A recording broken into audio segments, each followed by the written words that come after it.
Hare Krishna, Krishna Krishna, Hare Hare, Hare Rama, Hare Rama, Rama Rama, Hare Hare,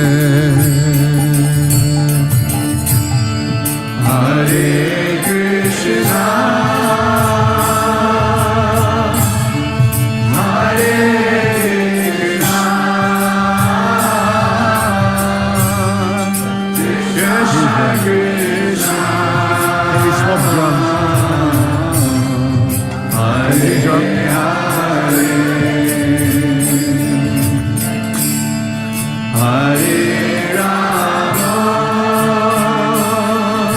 sorry, Hare Rama, Rama Rama, Hare Hare,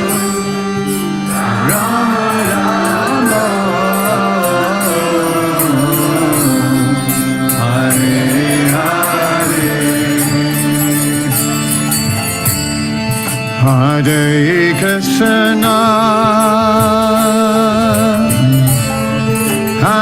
Hare Krishna, Krishna Krishna, Hare Hare, Hare Rama,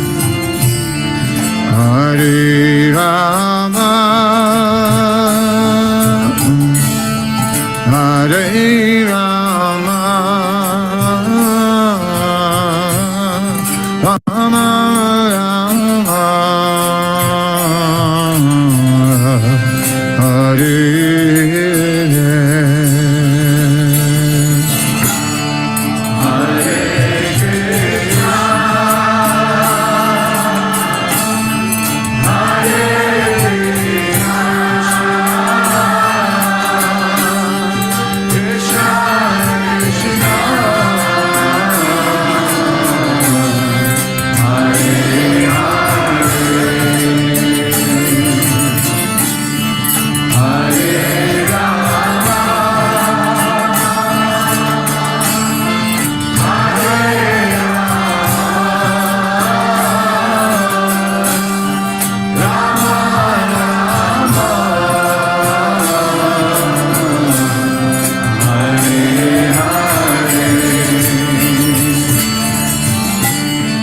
Hare Krishna, Hare Krishna, Krishna Krishna, Hare Hare, Hare Rama,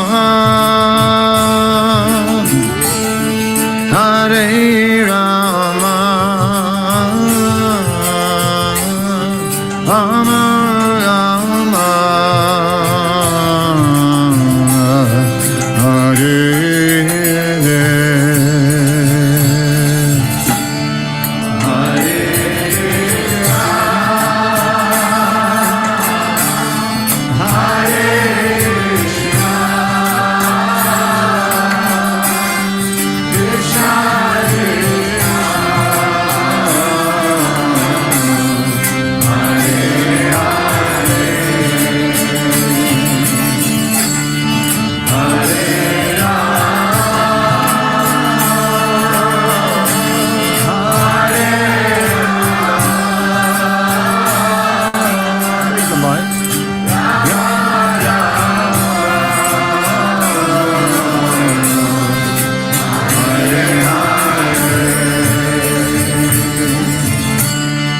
Hare Krishna, Hare Krishna, Krishna Krishna Hare Hare Rama Hare Rama Rama Rama Hare Hare Hare Krishna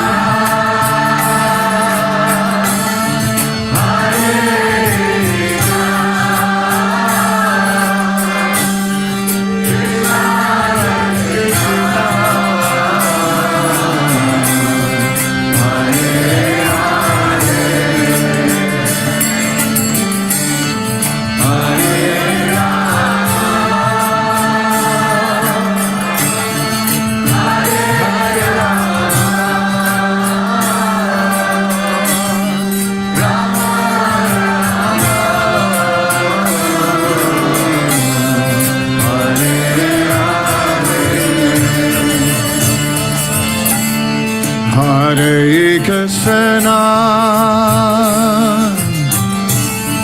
Hare Krishna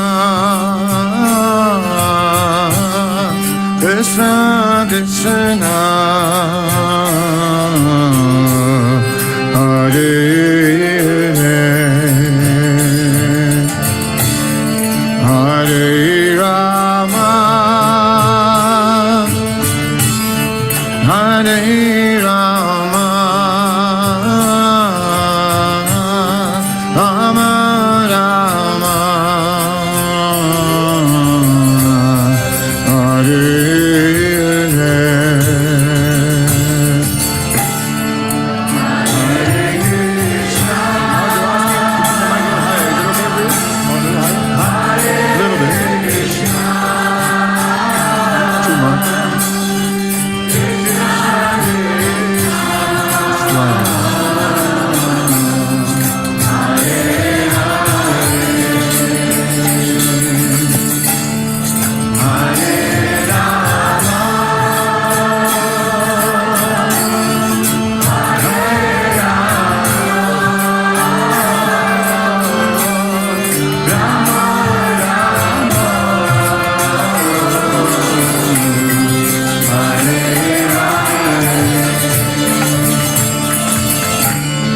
Hare Krishna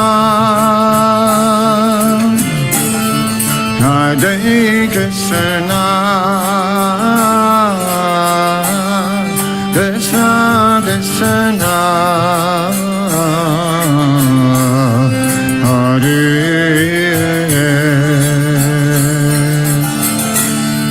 Hare Rama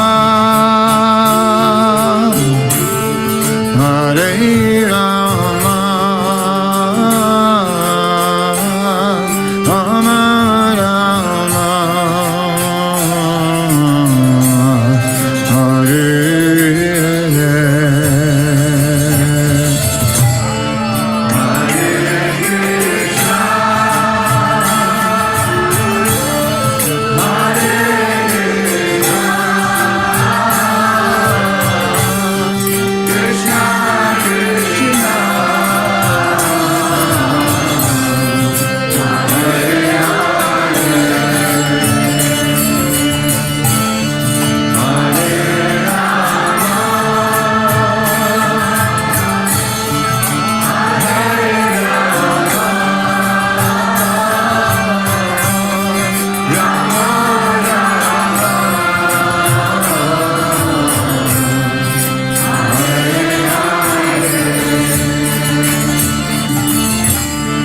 Hare Krishna Hare Krishna Krishna Krishna Hare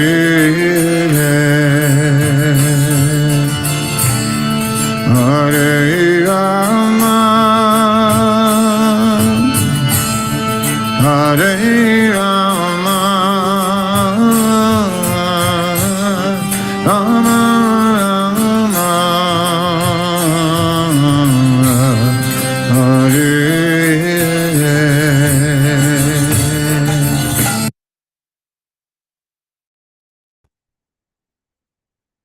Dear devotees, please accept my most humble obeisances. All glories to Srila Prabhupada, all glories to our Gurudevs. Welcome to His Holiness Chandramauli Swami Maharaj's daily class. We are so glad that you have joined us today for the reading and discussion of Canto 1, Chapter 16. We are now on verse number 25, and it is an honor and privilege for me to do the seva of giving this class. I humbly request for your blessings, for your mercy, for your empowerment, so that I can do justice to this service today.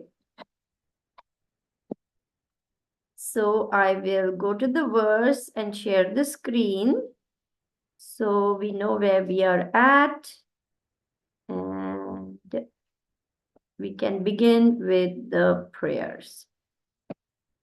I will share the screen in a minute.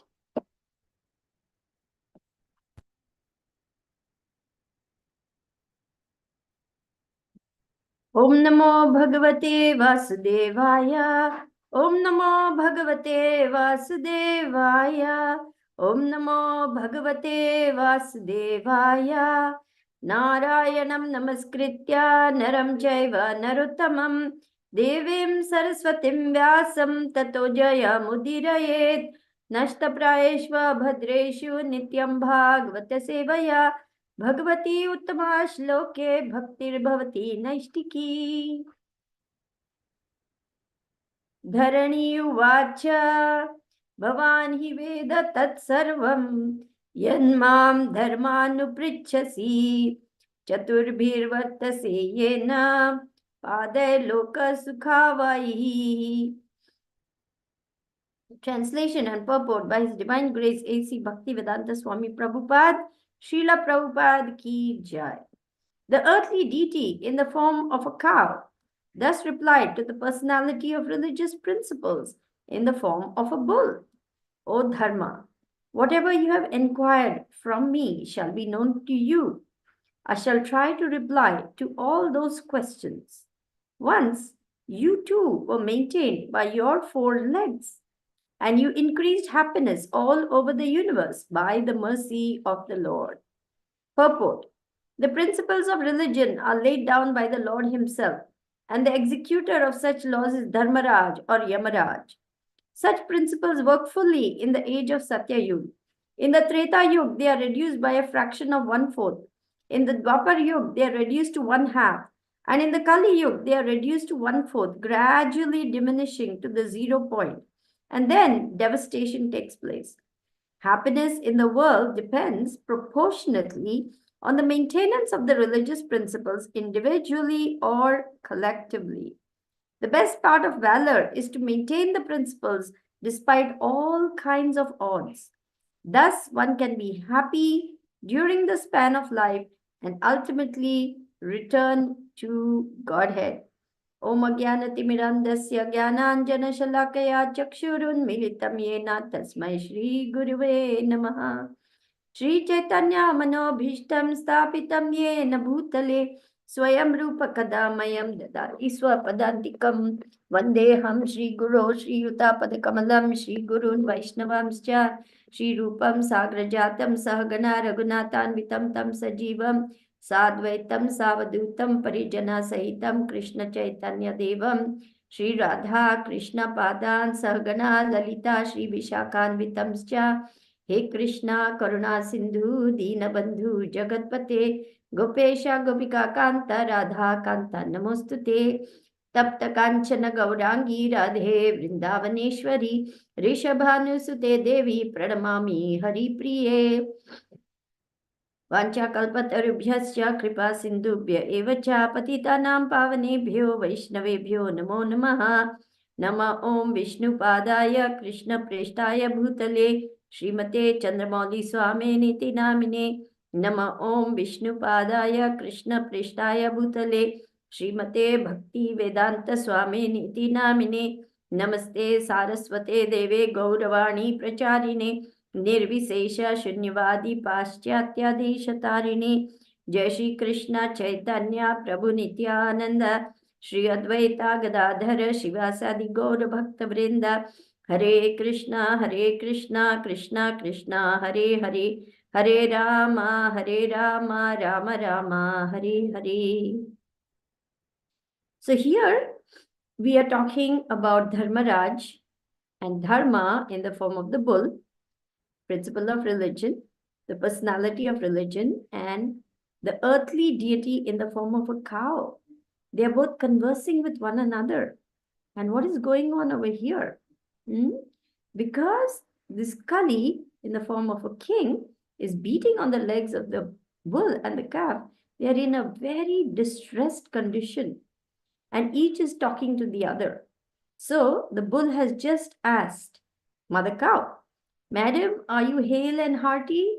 Why are you looking so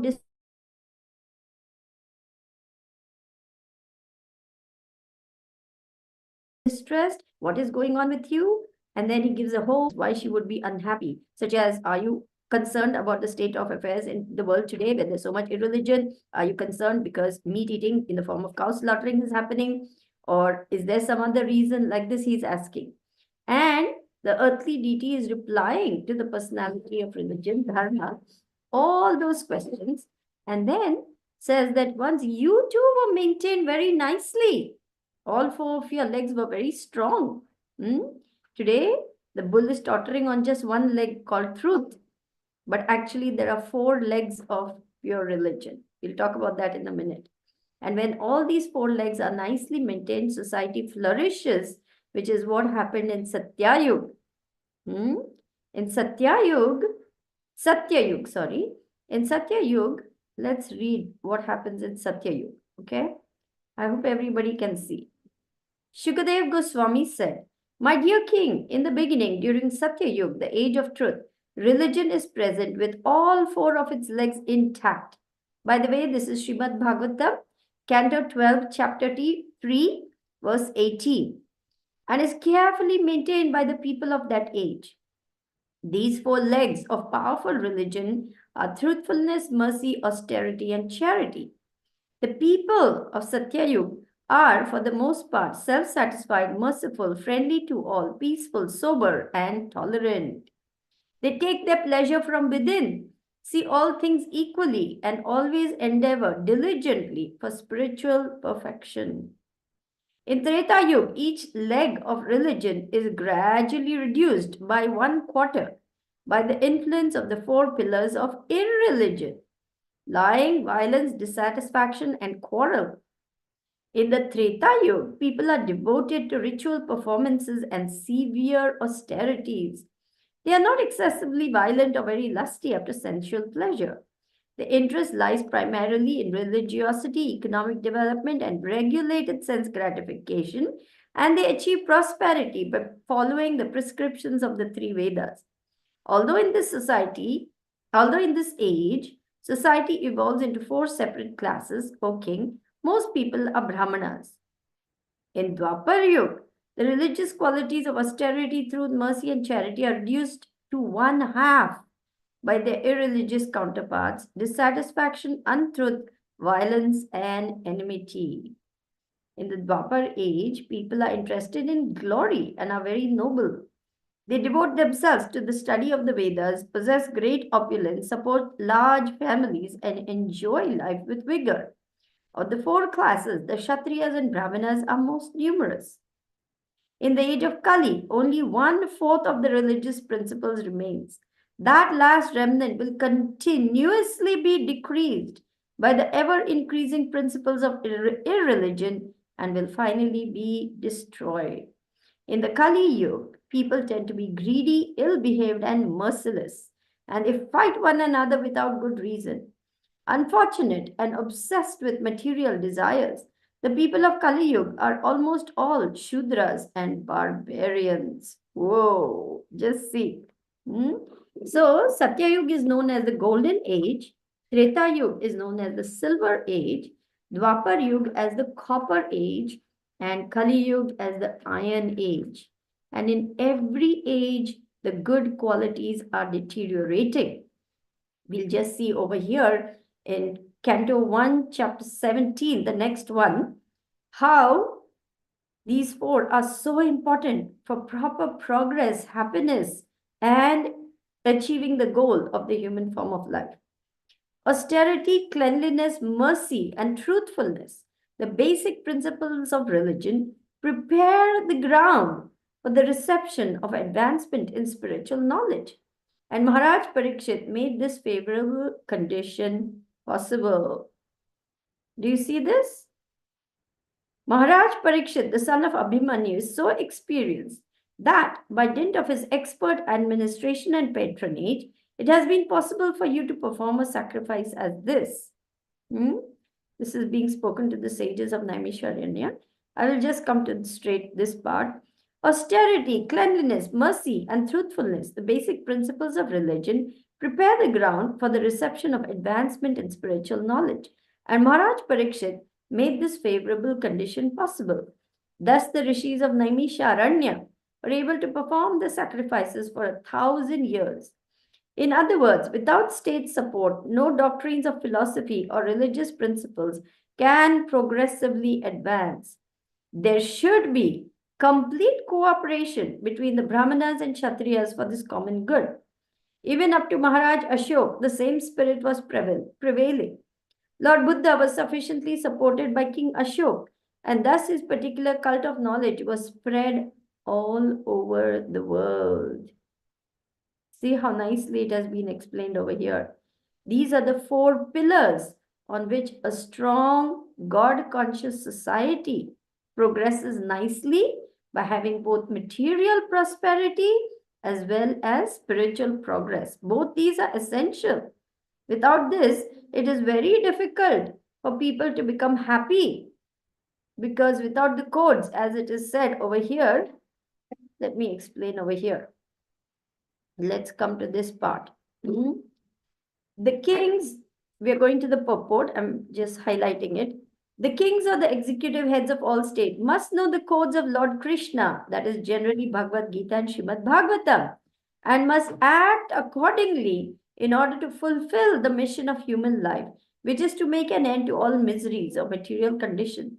One who knows the codes of Lord Krishna can achieve this end without difficulty. In the Bhagavad Gita, in a synopsis, we can understand the codes of Godhead. And in the Srimad Bhagavatam, the same codes are explained further. In a state where the codes of Krishna are followed, no one is unhappy.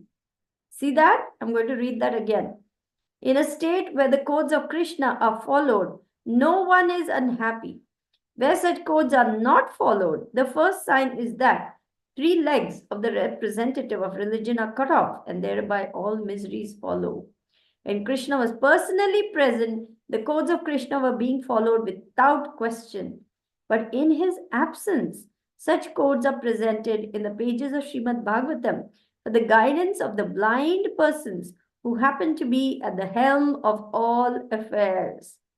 So Prabhupada is making it so clear that the leaders of today are blind persons.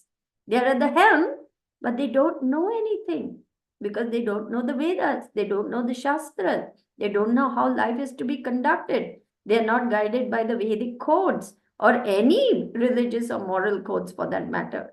But all great religions teach the same thing. Follow the laws of God. Obey God, your Father. In the Christian religion. And in other religions, there is a system. There is a process by which one can attain self-realization. Now, self-realization is actually the gift given only to the human form of life. Cats, dogs, birds, bees, trees, bulls, reptiles, fish, insects, worms, they cannot attain God consciousness in that life form.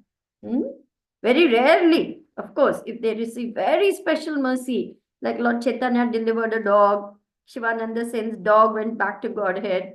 Like this, there are rare instances. But in general, this self-realization can only be achieved by human beings.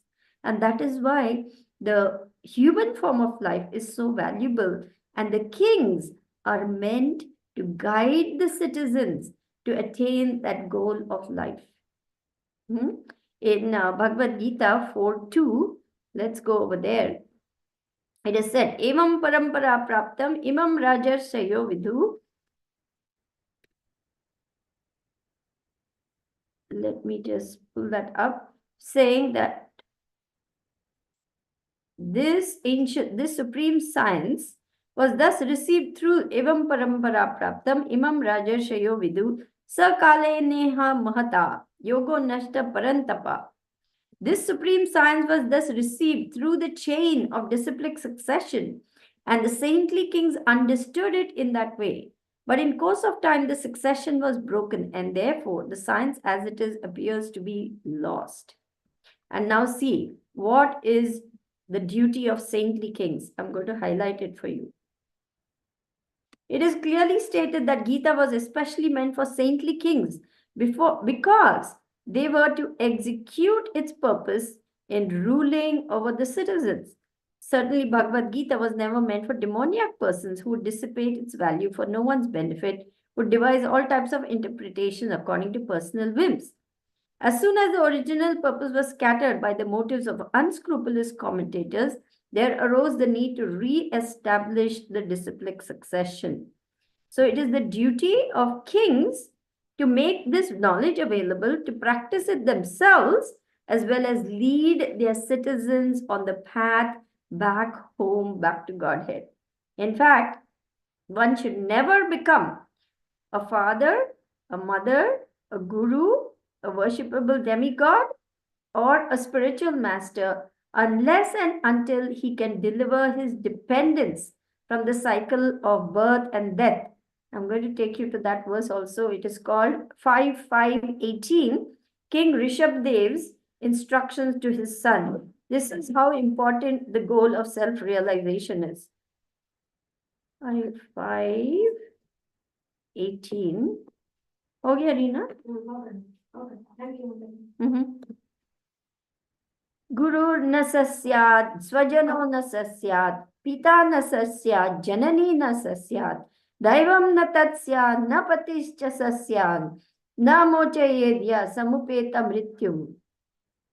One who cannot deliver his dependents from the path of repeated birth and death should never become a spiritual master, a father, a husband, a mother, or a worshipable demigod.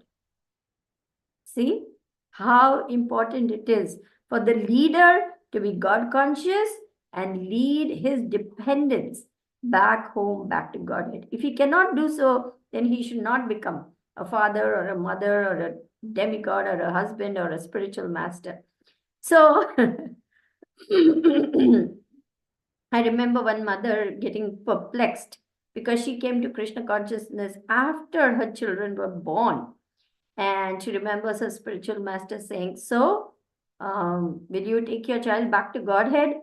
And so she very intelligently answered, Maharaj, I may not be able to take my child back to Godhead, but I can introduce him to people like you who can. So we may not feel very qualified at the moment, which is natural because we are not perfect, we are not pure, we are not so qualified, we are not so knowledgeable, we are not so fixed up, we are wavering in our Krishna consciousness. So, but we can introduce them as well as encourage them to take shelter of those who can deliver them, which is the spiritual master. So, in Treta Yuga, Satya Yuga, all these four principles were full. Treta Yuga reduced by 1/4. That means what goes? Austerity, cleanliness, mercifulness, and truth. The first thing to go in Treta, that therefore only 3 are there in Treta Yuga, is austerity. And austerity is negated, or rather, is destroyed by intoxication. Over here, I will highlight this also. The Srimad Bhagavatam tells of a bull representing religion and the bull's 4 legs representing mercy, truthfulness, cleanliness, and austerity. Bhagavatam says meat eating, illicit sex, intoxication, and gambling erode the integrity of the legs of religion. What does meat eating do? It destroys mercifulness. Man becomes very brutal, violent, and cruel by meat eating because he doesn't care. He has no compassion for those who are weaker and vulnerable and at his mercy. Illicit sex connections consume our quality of cleanliness. Intoxication impedes our ability to perform austerities. and forego immediate gratification, gambling destroys truthfulness. Would you agree that today, in today's age, all this is considered normal? Meat eating, illicit sex, intoxication, gambling. Oh, it's normal. I went to the casino. I just tried to get some money, but I lost a lot of money. And then when they come back home, they have to lie to their wives, to their girlfriends, to their family members. No, no, my pocket got picked and I lost the money. Oh, I did this, I did that. Sudden expense came up, but actually they were gambling. And no one likes that money goes because family members do not like it. So gamblers have to lie like anything to cover up their addictions. And this is how relationships are ruined. They lose family, they lose their extended family, they lose their health, they lose so much because the addiction is so powerful and takes control of their life. This is what happens, actually happens. Same with intoxication. People around them get fed up and they say either you quit the bottle or I'm leaving. And you know what they choose? Many times they choose alcohol over their family because it's too much for them. The alcohol has taken such a hold that all they want is more alcohol. They don't care even if their loved ones leave because they love alcohol more than they love their family. Just see, this is what happens to us when we go off track and get caught by the agents of Maya. Same way for meat eating, we become very cruel, very mean, very harsh, and have absolutely no mercy for others. As for illicit sexual connections, oh my God, it gives range to such a host of sexually transmitted diseases, so many different, I cannot even begin to tell you as a doctor what all can happen when illicit sex is involved because terrible things can happen. For the woman, abortion, repeated miscarriages, gonorrheal disease, viral herpes, and so on, so on, so many things which are very nasty and very difficult to deal with. So it's not so easy to indulge in all these things and get away with it. There's a heavy price to pay. Heavy price to pay. So in Satya Yuga, we don't have any of these principles of religion being affected. But in Treta Yuga, the first one to go is austerity. In Dwapar Yuga, two are gone, austerity and cleanliness. So only two are remaining. What is that? Mercy and truthfulness. In Kali Yuga, three are gone, and therefore only truth is left, and even that is being steadily eroded until it comes to zero, and then finally devastation is going to take place. But Krishna is explaining, Srila Prabhupada is explaining, happiness depends proportionately on the maintenance of religious principles, either individually or collectively. The best part of valor is to maintain principles despite all kinds of odds. Dharma rakshati rakshito. Rakshato. What is that? Dharma rakshito rakshati. That means dharma protects he who protects dharma. So we are protected by the principles of religion. They don't cramp our style, stunt our growth, prevent us from having fun and enjoyment and etc. They actually protect us. And if you at all want any kind of happiness in this world, even as we are sojourning through this world of misery, if we at least maintain the mode of goodness, at least we will not be so much in trouble as if we indulge in the modes of passion and ignorance. So one is encouraged to come to the mode of goodness where all these principles are well maintained so that there is some modicum of at least peacefulness, some contentment, and some happiness. Of course, these are material things, but if we have peacefulness and some measure of happiness, we can progress nicely on the path back home, back to Godhead. Thus, one can be happy during the span of life and ultimately return to Godhead, which is what we all want, right? So, here the principle of religion, dharma, is talking to Mother Cow and explaining all these things and saying that above all, we should maintain our integrity. Srila Prabhupada said, this Krishna consciousness movement is meant for building character. We want to be women and men of character that people can count on, that people can rely on, that people can trust, that people can turn to, that people can get help from, that people can get guidance from, because nothing less is expected from us. Because Prabhupada has given us so much, we owe it to Srila Prabhupada to become the best version of ourselves so that we can do para Bharat bhumite manushya janma hoilo jar, janma sartak kari karo para Help others. First make your life successful and then help others make their life successful. How will we make our life successful if we are not maintaining these religious principles? So it is mandatory for those who are serious about spiritual life to maintain these principles of religion nicely, make nice progress on the path back home, back to Godhead, and also help others to go back home, back to Godhead. So thank you all for listening so patiently. We can now open up for comments, questions, realizations. And if you like, you can put on your cameras so we can all see each other. If you wish to type something because you cannot speak or cannot put on your camera, please feel free to type it up in the chat and we can read it out to everyone and try to answer. Thank you.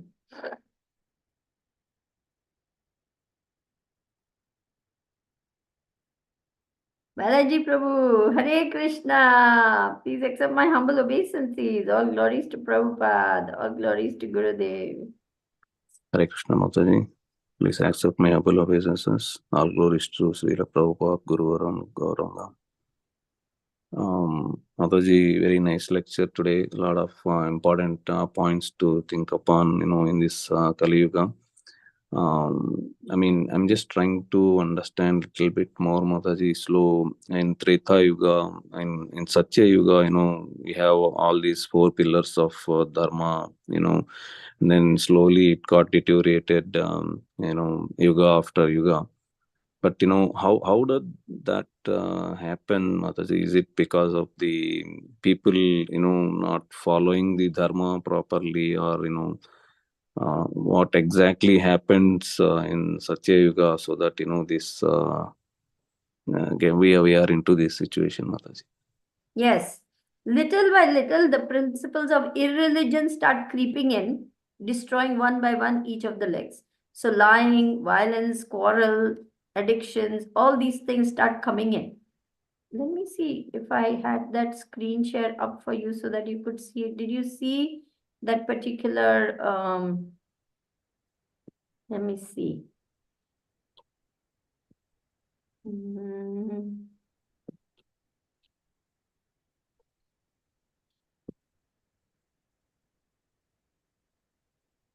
Yeah, here we go. Let me do screen share and then you can see why these principles of religion get destroyed little by little.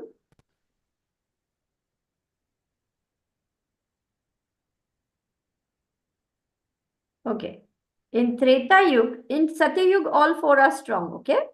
In Treta Yuga, each leg of religion is gradually reduced by 1/4 by the influence of 4 pillars of irreligion. That means what happens? Lying, violence, dissatisfaction, and quarrel start making its appearance here. So the first thing to go is austerity. Then in Dwapar Yuga, it increases even more. Again, dissatisfaction, untruth, violence, enmity destroy austerity and cleanliness. 2 things are gone in Dwapar Yuga. Then in Kali Yuga, 3 are destroyed. That is austerity, cleanliness, mercifulness. And only truth remains, and even that is steadily getting eroded and will finally be lost. See that sentence?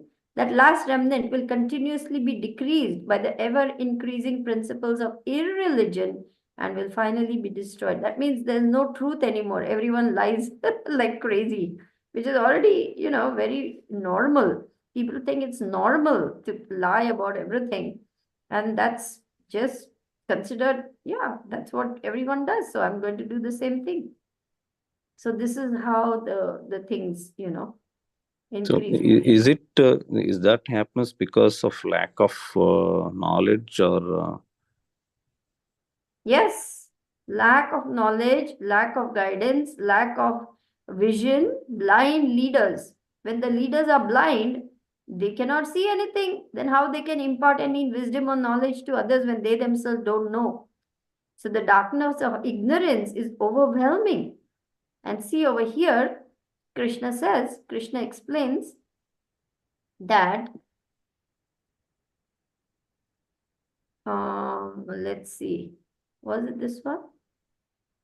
Yes, I'm going to screen share so you can see how Srila Prabhupada explains. Just see the last 4 lines over here. When Krishna was personally present, the codes of Krishna were being followed without question. But in his absence, such codes are presented in the pages of Srimad Bhagavatam for the guidance of the blind persons who happen to be at the helm of all affairs. So you see how blind the leaders are. They don't know. Because the darkness of ignorance is so much, they do not know what is to be done, what is not to be done, when it is to be done, how it is to be done, why it is supposed to be done. But human life is a highly regulated state of existence. One must know. We must rise early in the morning, when to eat at proper times, what to eat at proper times, mode of goodness foods are to be taken, when to fast. Everything is very nicely given in the Vedas so that man can progress nicely on the goal, towards the goal of self-realization of pure Krishna consciousness.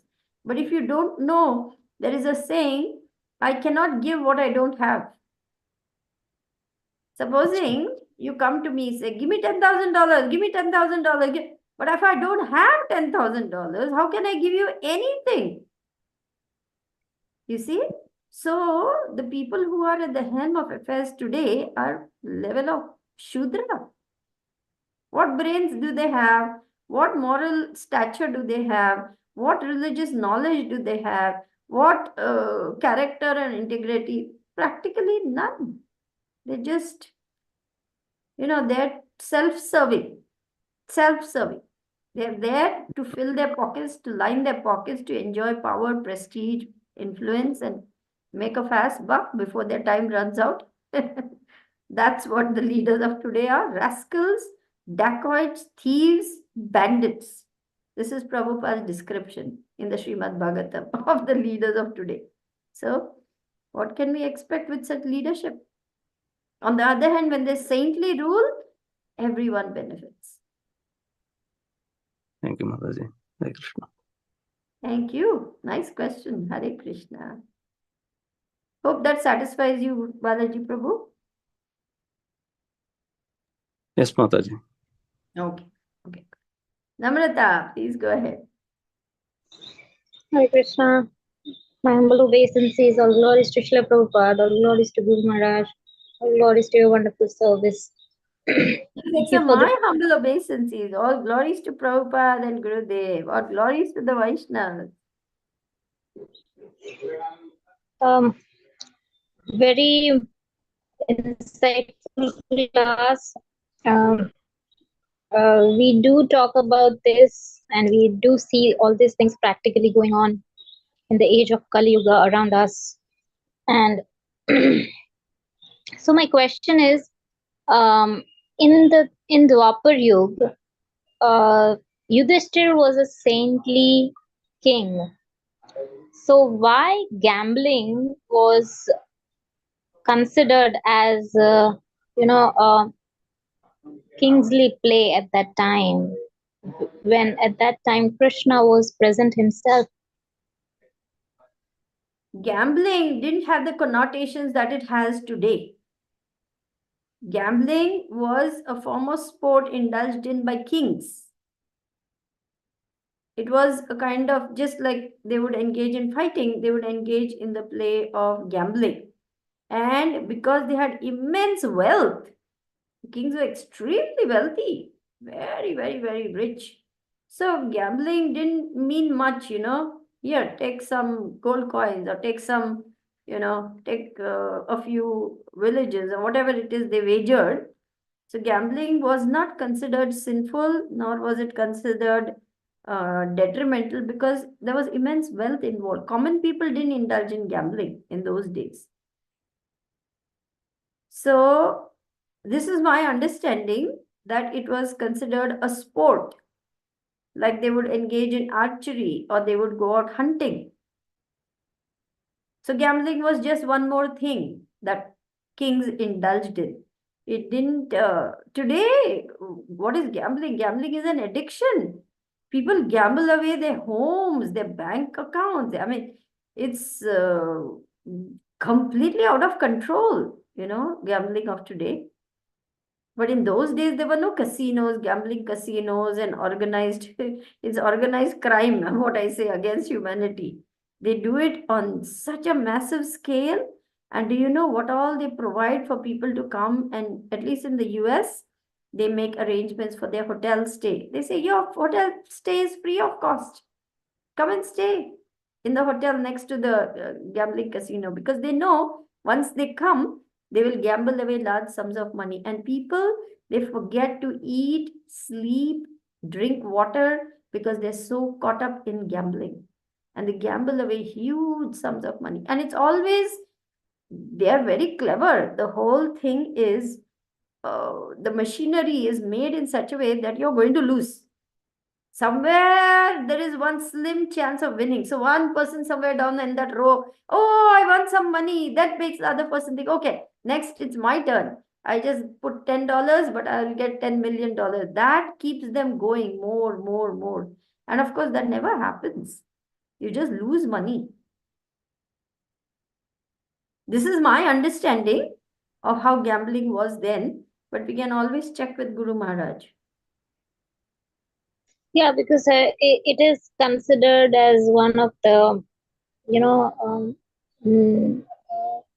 of negation, irreligion. negation for the pillar of dharma.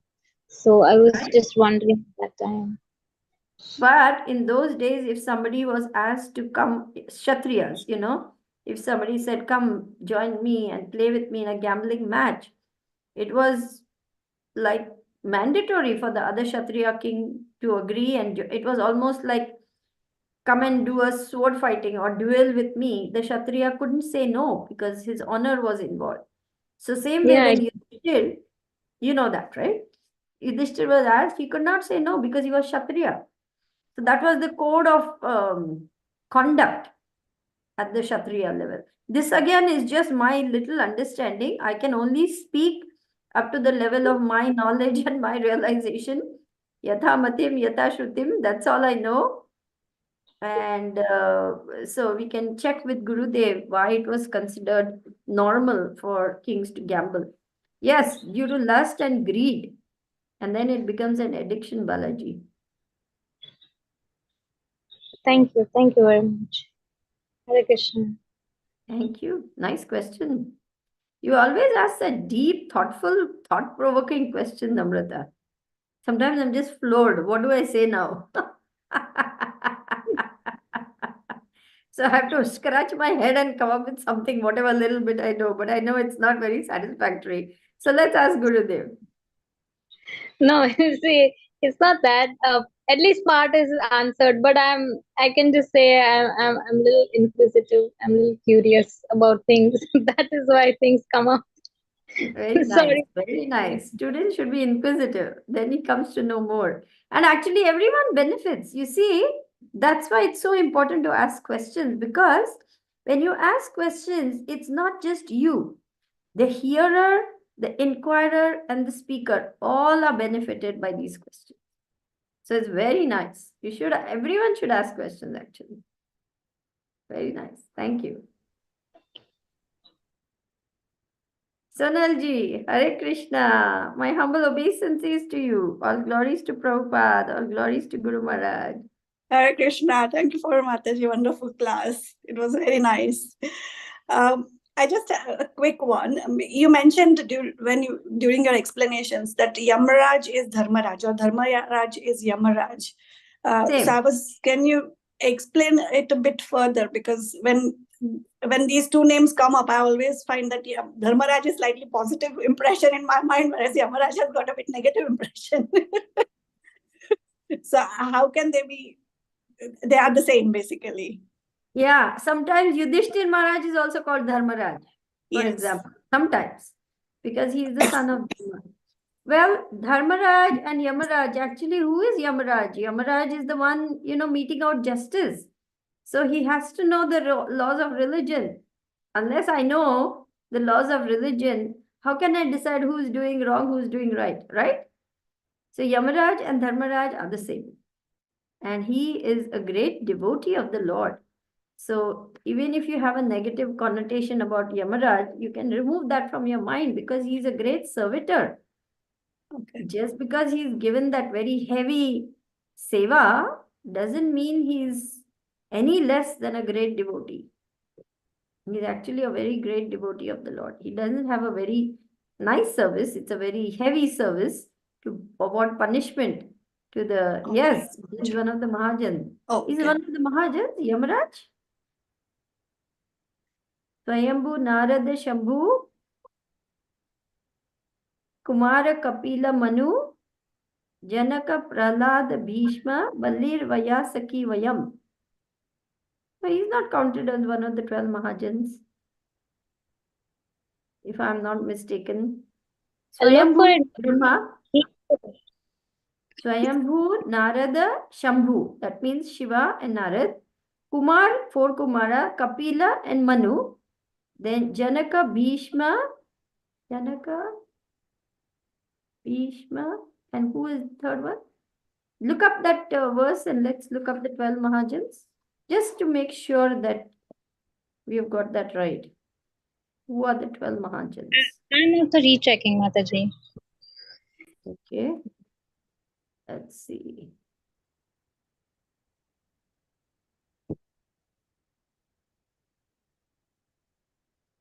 Well, Mahajans. Okay, I found something. Maybe I can do share screen. There are 12 great devotees of Lord Vishnu, the ultimate knower of Dhamma. Lord Brahma, Bhagwan Narad Muni, Lord Shiva, the 4 Kumaras, Lord Kapila, son of Devahuti, Swayambhuva Manu, Prahlad Maharaj, King Janak. grandfather Bhishma, Bali Maharaj, Shukadev, and I, Yama. You're right, Yamaraj. Myself know the real religious principles. Balir Vayasaki Vayam. Acha, Vayam is Srimad Bhagavatam 6:3, 20 to 21. Yes, you are absolutely correct. Yamaraj. He is one of the 12 Mahajans. Absolutely correct.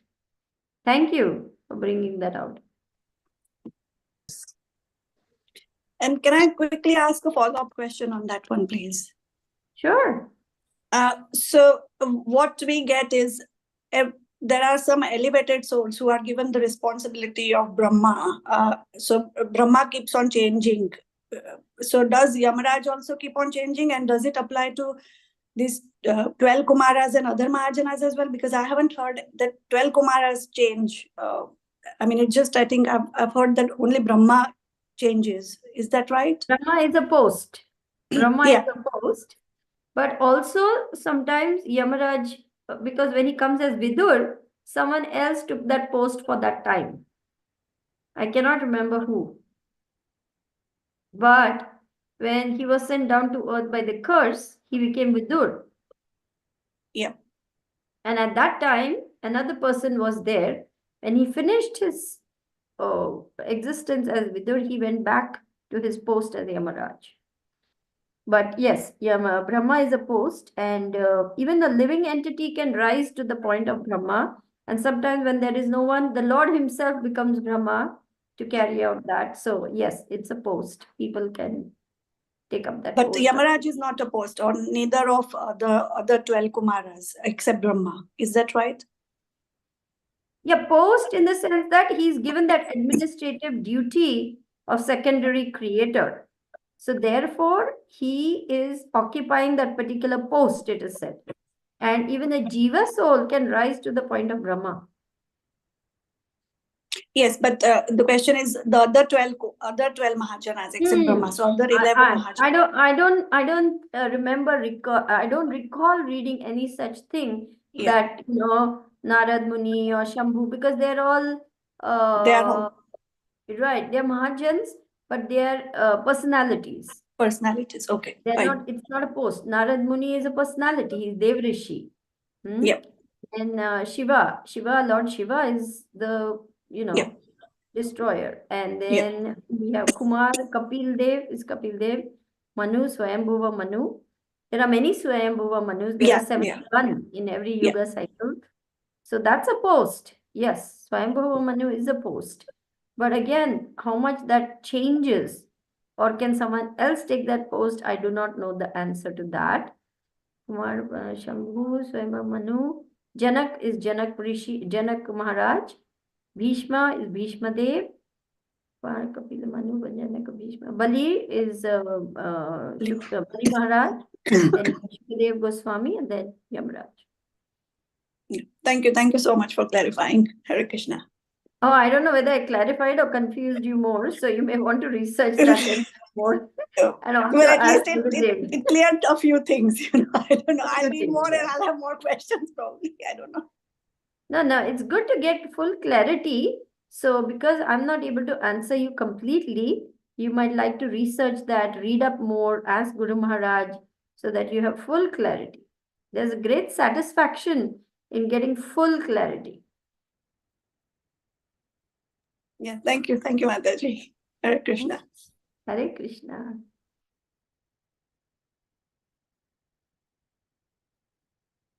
Anybody else would like to ask questions or share some realizations or have some comments to make?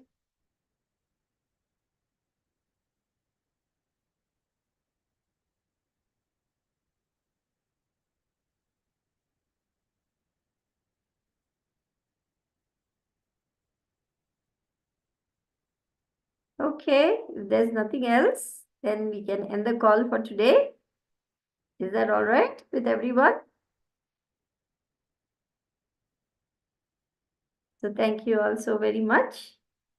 Hare Krishna, Krishna Krishna, Hare Hare, Hare Rama, Rama Rama, Hare Hare. Thank you so much, Mataji. Class. Thank you all for coming. Hare Krishna. And we are very close now to the start of February. The first month of this year is already over. Interestingly, it went by so fast. I'm like, January is over. I thought the new year just began yesterday. So this is how time flies. And soon we'll be in February and March, and then God Purnima, and then our new year officially begins actually. So this is just preparing for the new year by sort of getting serious about what we want to accomplish in the coming year. So I'm taking this 3 months as a preparation time for that. And February. first month of which has already gone. Sorry, Interesting. Mataji. Our February classes will be Bhagavad Gita, I believe, isn't that? Yes, 1st to the 18th will be every day one chapter of Bhagavad Gita. You're absolutely correct. Fantastic. Looking forward to that. Yeah, me too. Okay, thank you all so very much. We will end the call here, and I will hit stop recording because that's what he likes me to do, and then we will end the call.